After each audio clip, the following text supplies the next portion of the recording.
Y ha llegado su momento. El momento de hablar del Rey, el primer juego al que yo le puse un 10. Llegó el momento de hablar de Donkey Kong 64 para Nintendo 64. Suscríbete para más, es un pequeño clic para vos y a mí me ayuda un montón.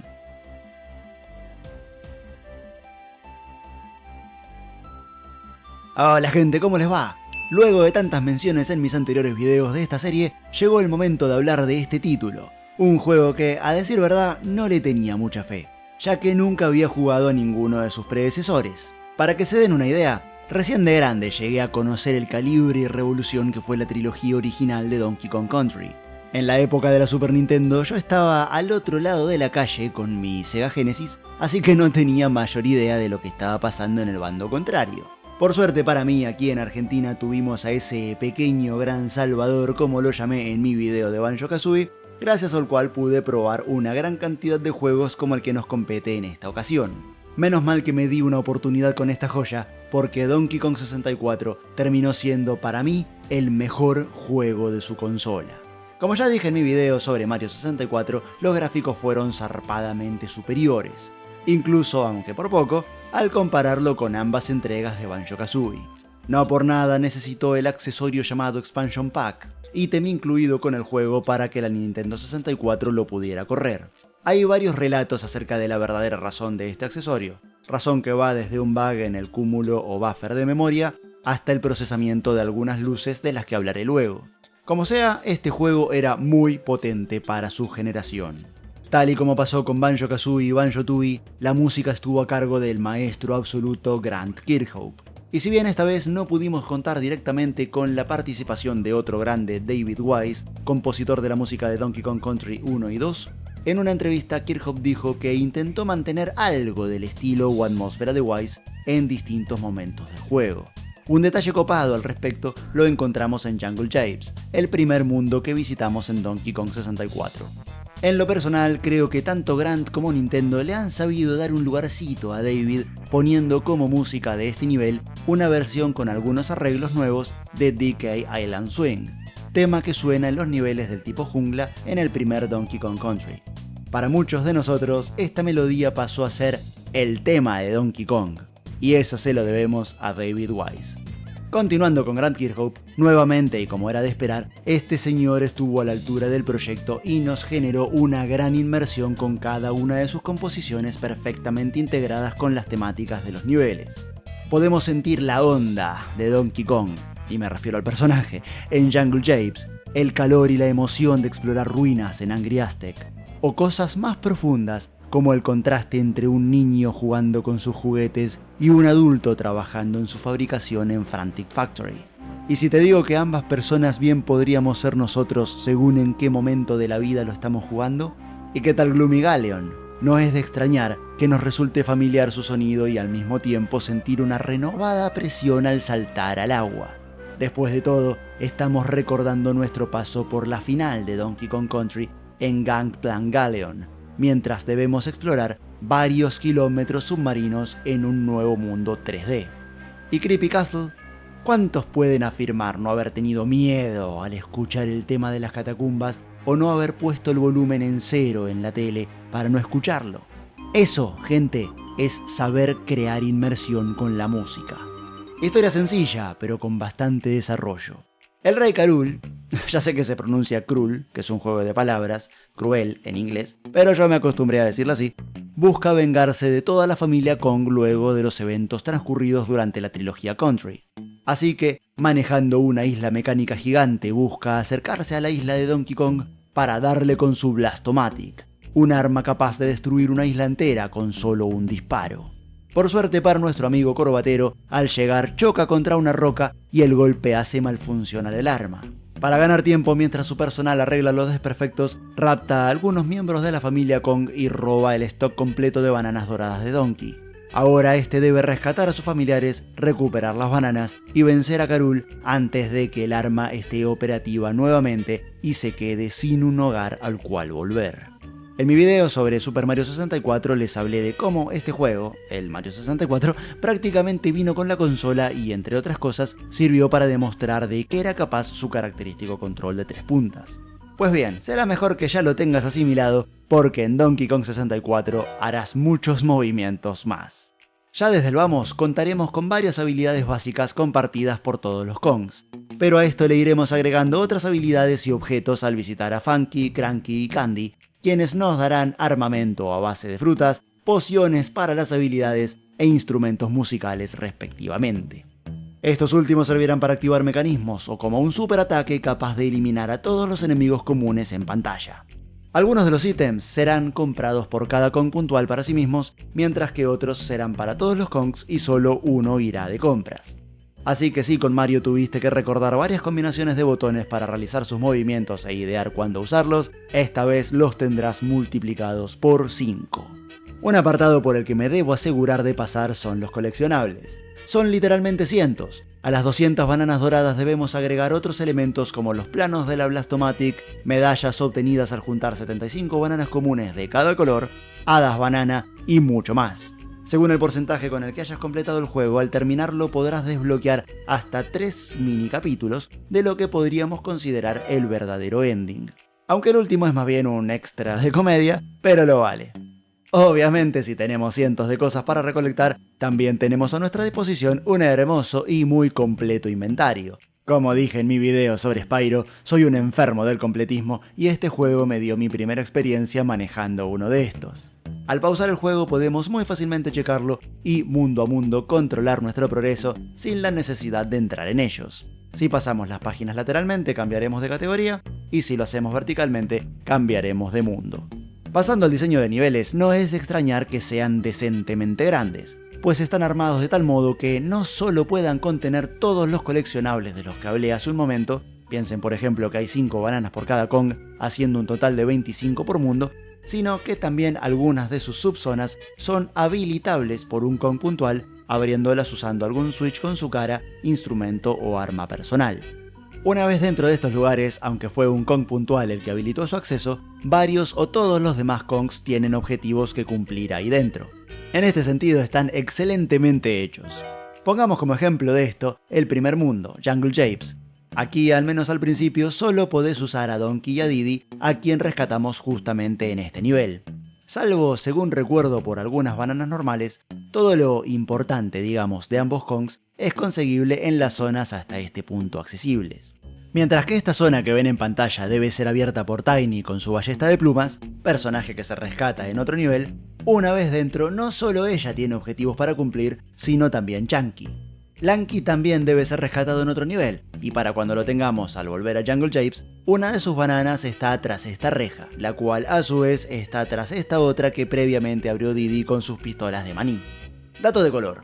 Debido a su influencia en la industria, Donkey Kong 64 ha sido elemento de estudio y aprendizaje varias veces por parte de varios level designers. Y aunque lo recuerdan con gran cariño y hasta lo han de seguir jugando, algunos de estos han declarado que, viéndolo en retrospectiva, el hecho de tener que ir y venir a cada rato del tag barrel, o barril de intercambio en inglés o cambiador como le digo yo, se considera tedioso y por ende mal diseño. Yo cada que lo juego no tengo ningún problema con ello y lo uso de forma totalmente natural, pero es un hermoso juego de mi niñez, así que mi opinión es completamente subjetiva. En mi video anterior les conté que los enemigos que encontramos en Super Mario 64 pueden pecar de simples y hasta tediosos al intentar conseguir la estrella de las 100 monedas. Ok, en esta situación es todo lo contrario. La mayoría se pueden derrotar de un solo golpe, cierto, pero son muy variados, creativos y con distintas habilidades. Los critters son rápidos y con caras alocadas que dan cualquier cosa menos miedo. Los castores son muy fáciles de vencer, pero también son extremadamente persistentes y de mordida veloz. Pueden ser muy molestos y respawnean en cuestión de segundos. También tenemos a las abejas, que no se pueden matar a mano limpia y se vuelven mucho más molestas cuando más adelante empiezan a atacar lanzando granadas. Para terminar, también hay enemigos mucho más fuertes, como los Casplats, que requerirán varios golpes de nuestra parte para caer y no levantarse más.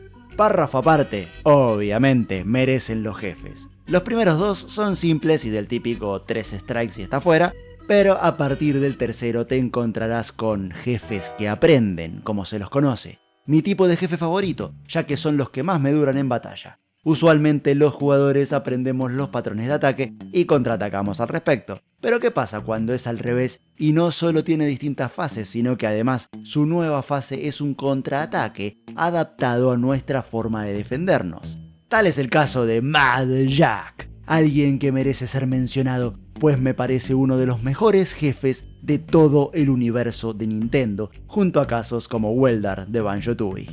Dada la gran cantidad de coleccionables que tiene este juego, se van a encontrar con mundos que pueden llevar entre 40 minutos y 1 hora y media cada uno. Y eso que estoy hablando de casos en donde están rejugando. Onda, ya saben dónde está todo y cómo conseguirlo. Así que estamos hablando de mucha exploración y búsqueda si queremos hacernos con el 100% de todo lo que el juego tiene para ofrecer. También tendremos una buena cuota de innovación, no solo por su apartado artístico y gráfico, que como dije en otros videos es muy superior a otros títulos dentro de la misma consola, sino también por el humo que nos hace sacar al control con cada combinación de botones para cada habilidad que cada Kong es capaz de desplegar. A mí el Tag Barrel me pareció innovador y creativo. Obviamente no íbamos a poder ir con los 5 monos, nunca mejor dicho, en bandada porque iba a ser un bardo. Así que aunque haya que ir y venir, creo que fue una buena resolución. Pusieron una muy buena cantidad de cambiadores y los colocaron en lugares bien pensados. Son muy pocos los momentos en los que se siente la distancia entre el cambiador y los objetivos. A mí me resultó una mecánica muy entretenida, incluso para las muchas veces que lo volví a jugar. El juego maneja una dificultad extraña, por ponerle un nombre. Al principio podés estar levemente perdido al no conocer el mapa y al no haber una dirección clara hacia la que debes ir, pero una vez que encontrás el objetivo suele ser bastante simple. Eso sí, no esperes que la dificultad sea particularmente gradual. Si bien el promedio, como todo juego, irá en aumento, será muy común encontrarse con algunas cosas bastante más fáciles que el resto, o todo lo contrario, algunos objetivos mucho más difíciles de realizar. En un minuto podemos estar en Angry Aztec haciendo algo tan sencillo como poner estas vasijas en su lugar correspondiente.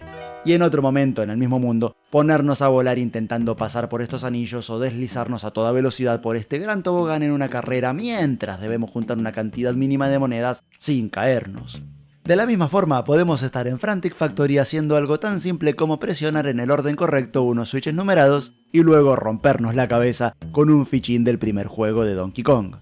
Varios objetivos serán de pensar y muchos otros de destreza, pero también habrá algunos que requieran ambas cosas junto a un poco de suerte y mucha paciencia. Si te gustan los juegos largos como a mí, entonces Donkey Kong 64 es el título correcto para ti. Conociendo la ubicación de absolutamente todo y pasado al 100%, el título puede durar entre 10 y 12 horas, así que como dije previamente, tendrás una gran cantidad de exploración, investigación y desafíos. Y si es tu primera vez, puedes ir tranquilo sabiendo que te llevará al menos 3 veces más tiempo. Aunque tiene pocas cinemáticas, son muy entretenidas y sentirás que estás viendo una película animada.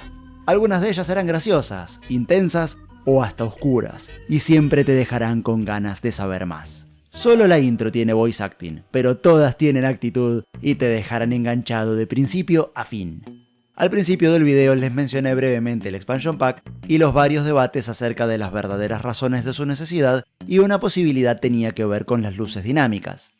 En distintos momentos del juego podremos ver varias fuentes lumínicas que se encontrarán en movimiento.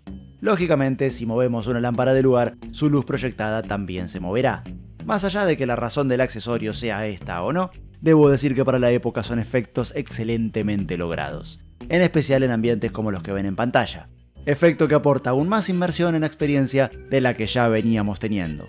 Pasando a la acción, este juego tiene mucha, al grado de contener armas y sumarlas a las técnicas a mano limpia. Sí, escucharon bien, armas. Claro que son frutales y caricaturescas, pero están, y son muy útiles. No solo para el combate, sino también para activar mecanismos o abrir puertas, característica que comparte con los instrumentos musicales. Ambos tienen una cantidad de usos representados de forma numérica. Las armas según su munición restante y los instrumentos según su energía. Energía que no se verá consumida si se usan arriba de su pedestal correspondiente. Pero tranqui, tienen bastante y la podés recargar tocando estos auriculares o visitando a Candy. En caso de emergencia, si estás rodeado de enemigos o en un espacio demasiado pequeño para pelear, siempre podés acabar con ellos usando el poder de la música de forma literal. Generalmente el índice de satisfacción es directamente proporcional a la cantidad de coleccionables de un juego o de lo desafiante que fue conseguir cada objeto. Y Donkey Kong 64 no es la excepción al respecto. Cada tanto querrás volver a este juego, juntar todo al habido y por haber, y mirar tu inventario completo y ver ese hermoso 100% al llegar al final. Corrección, 101%. Y ahí se los dejo. Como dije al principio del video, agarré este juego sin demasiada expectativa. Pero menos mal que le di una oportunidad porque todo el conjunto de sensaciones que me dio logró mi primer 10 como jugador. Emoción por la exploración, aunque sin una dirección concreta. Tensiones sorpresivas al entrar en lugares como el Templo de las 5 Habitaciones en Angry Aztec o las catacumbas en la zona inferior de Creepy Castle. O un gran entusiasmo de batalla al llegar a ese esperado momento de encarar a los jefes de cada nivel. Sin embargo, todo lo dicho hasta aquí solo nos daría como resultado un 9, ya que mis 10 son un bien escaso y algo muy difícil de conseguir. Hacía falta algo más. Una última piel de gallina definitiva, como llamo yo a este elemento igualmente escaso. A día de hoy ya es fair play hablar de este título y no hay casi chances de que se puedan spoilear nada. Pero por las dudas tienen hasta que termine esta línea para dejar su like y suscribirse si aún no lo hicieron e irse a otro de mis videos para no caer en el spoiler. En tal caso, gracias por la visita, gracias por mirar. ¿Listos? Voy. Cerca del final, en una zona llamada Hideout Helm, suena este tema que están escuchando ahora. Recuerden que K. Rool vino a destruir nuestra isla y ahora está a punto de hacerlo. Tenemos un tiempo límite para hacer algo al respecto e impedir este suceso y la música se encarga de dejarlo bien claro. Tiene altibajos que representan ambos posibles finales según nuestro desempeño en el tiempo pautado. Por momentos será oscuro y nos hará pensar en lo que pasará si no cumplimos la misión a tiempo, mientras que habrá otros momentos que nos inyectará mucha esperanza de que sí podemos lograrlo. También tiene un tempo muy cercano al de los segundos que vemos en pantalla, un poco más acelerado para generar más tensión, pero es inevitable sentir esas batidas como si fuera el pasar del tiempo restante. No solo eso, sino que también se aseguraron de mantener la tensión casi todo el tiempo al no interrumpir la música al entrar al cambiador. Un efecto lo suficientemente intrusivo como para llegar a mantenerse sonando incluso en nuestra zona segura, que ahora de segura tiene poco. Durante todo el juego, al entrar aquí, podíamos no solo cambiar de personaje, sino también tomarnos un respiro y pensar cómo o con quién continuar. Esta vez la música no cambiará, el timer no nos esperará y seguirá corriendo aún dentro del barril. Ya tenía lo que me faltaba, ya tenía mi piel de gallina definitiva, mi inmersión total y mi huella eterna en el corazón. Ahora sí este juego era digno de tener un 10 de mi parte. Mi primer 10. Y hasta acá llegamos con el video de hoy. Ahora les toca a ustedes y para eso están los comentarios. Si tienen algún dato extra o alguna sugerencia de juego o tema de video que les interese, láncelot. También los invito a seguirme en mis redes para ver versiones de menos de un minuto de este y otros videos, así como directos que espero pronto poder hacer. Gracias por la visita, gracias por mirar. ¡Chao!